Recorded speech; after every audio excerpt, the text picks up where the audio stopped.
नमस्कार. श्री स्वामी समर्थ. जय जय स्वामी समर्थ. सर्वप्रथम सर्वांना आज कार्तिकी एकादशीच्या खूप खूप शुभेच्छा.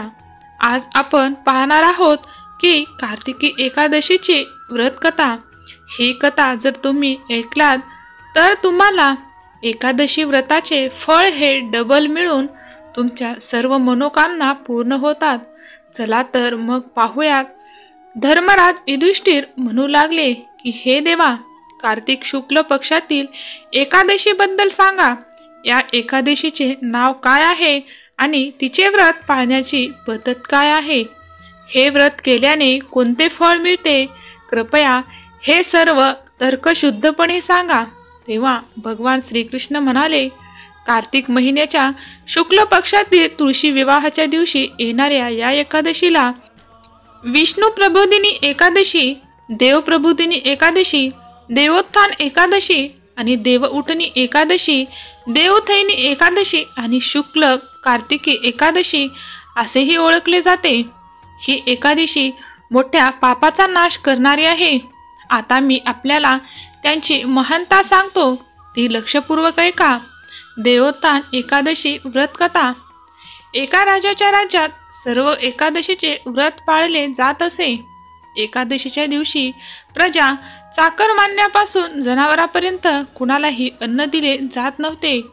एके दिवशी दुसऱ्या राज्यातील एक माणूस राजाकडे आला आणि म्हणाला, महाराज, कृपया मला कामावर ठेवा.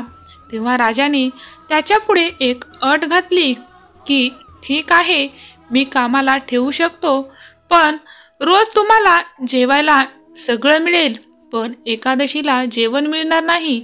त्या माणसाने त्यावेळी होकार दिला, पण एकादशीच्या दिवशी त्याला फलाहार दिल्यावर तो राजासमोर जाऊन विनवणी करू लागला की महाराज, याने माझे पोट भरणार नाही, मी उपाशी मरेन, मला तुम्ही अन्न द्या. तेव्हा राजाने त्याला परिस्थितीची आठवण करून दिली, परंतु तो अन्न सोडण्यास तयार नव्हता. नंतर राजाने त्याला पीठ, डाळ, तांदूळ इत्यादी दिले. नेहमीप्रमाणे तो नदीवर पोहायला अंघोळ करून घेऊन गेला. अन्न शिजवू लागला. जेवण तयार झाल्यावर तो देवाला हाक मारू लागला की हे देवा, अन्न तयार आहे.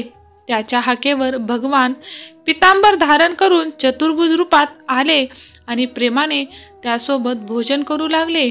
ते अन्न खाऊन देव अंतर्भान पावला आणि तो आपल्या कामाला गेला. नंतर 15 दिवसांनी पुढच्या एकादशीला तो राजाला म्हणू लागला, महाराज, मला आज तुम्ही दुप्पट सामुग्री द्या. त्या दिवशी मी उपाशी राहिलो. राजाने कारण विचारले असता त्यांनी सांगितले की देवही माझ्यासोबत जेवतो, म्हणूनच ही सामग्री आम्हा दोघांसाठी पूर्ण नाही. हे ऐकून राजाला फार आश्चर्य वाटले. तो म्हणाला की देव तुझ्यासोबत खातो यावर माझा विश्वास बसत नाही.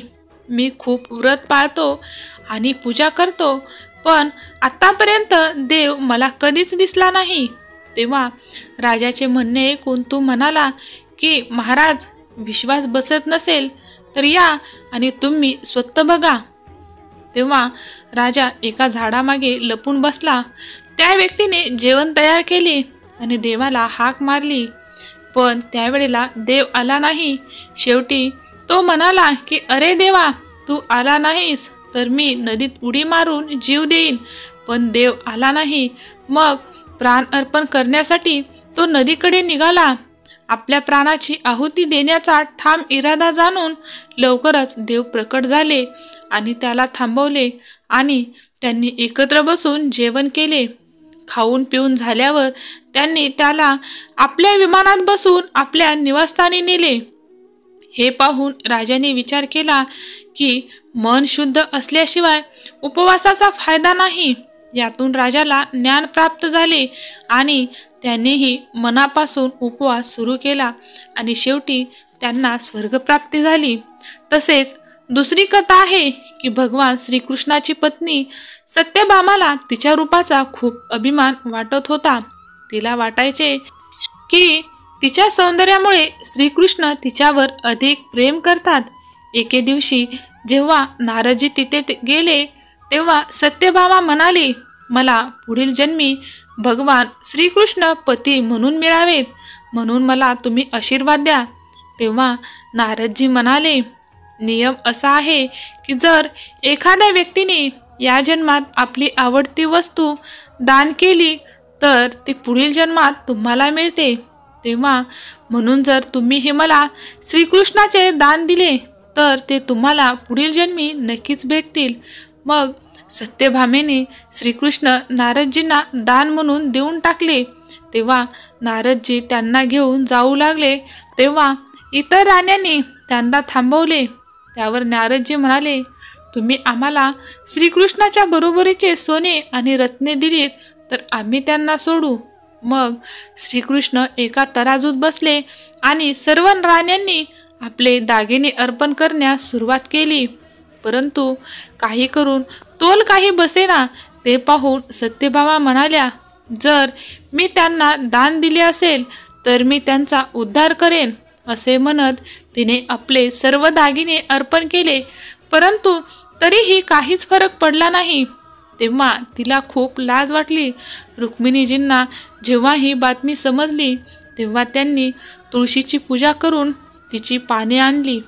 ते पान ठेवताच तोल समान झाले. नारद तुळशीसह स्वर्गात गेले. रुक्मिणी ही श्रीकृष्णाची पट्टराणी होती. तुळशीच्या वरदानामुळेच ती स्वतःच्या आणि इतर राण्याच्या सौभाग्याचे रक्षण करू शकली. तेव्हापासून तुळशीला हे पूजनीय स्थान प्राप्त झाले की श्रीकृष्ण नेहमी डोक्यावर धारण करतात. एकादशीला विशेष व्रत आणि तुळशीची पूजा केली जाते. तसेच जालंधर नावाचा एक पराक्रमी राक्षस होता. तिचा विवाह वृंदा नावाच्या मुलीशी झाला होता. वृंदा ही भगवान विष्णूची मोठी भक्त होती आणि तिच्या पतीसोबत ती खूप एकनिष्ठ देखील होती. त्यामुळे तिचा पती जालंधर अजिंक्य झाला. मात्र यानंतर जालंधरला अजिंक्य असल्याचा खूपच अभिमान वाटू लागला. तो स्वर्गातील मुलींना त्रास देऊ लागला. दुःखी होऊन सर्व देवांनी भगवान विष्णूंचा आश्रय घेतला. जालंधरची दहशत संपवण्यासाठी ते प्रार्थना करू लागले. भगवान विष्णूने जालंधराचे रूप धारण केले आणि वृंदाचा पतिव्रता धर्म नष्ट केला. त्यामुळे जालंधरची शक्ती कमकुवत झाली आणि त्यांना युद्धात त्यांचा मृत्यू झाला. ही गोष्ट जेव्हा वृंदाला कळाली तेव्हा तिने भगवान विष्णूला दगड बनण्याचा शाप दिला.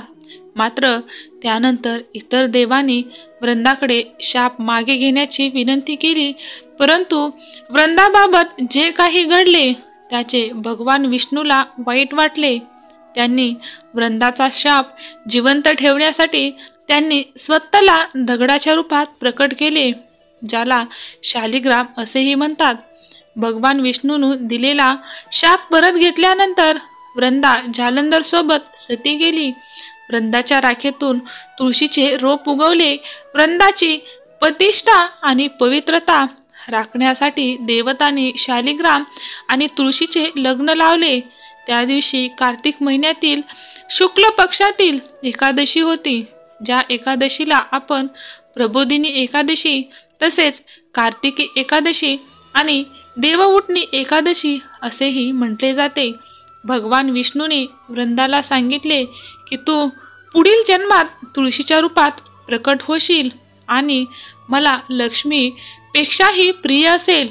तुझे स्थान माझ्या मस्तकावर असेल आणि तुझ्याशिवाय मी काहीही खाणार नाही, अशी कथा आहे. त्यामुळेच भगवान विष्णूंच्या प्रसादात तुळशीला नक्कीच ठेवले जाते. तुळशीशिवाय दिलेला प्रसाद भगवान विष्णू स्वीकार करत नाहीत. त्यामुळे ती प्रथा पडली आहे की भगवान विष्णूच्या नैवेद्यावर तुळशीचे पत्र हे नेहमी ठेवले जाते. धन्यवाद. तुम्ही ही कथा शेवटपर्यंत ऐकल्याबद्दल तुमचे खूप खूप आभार.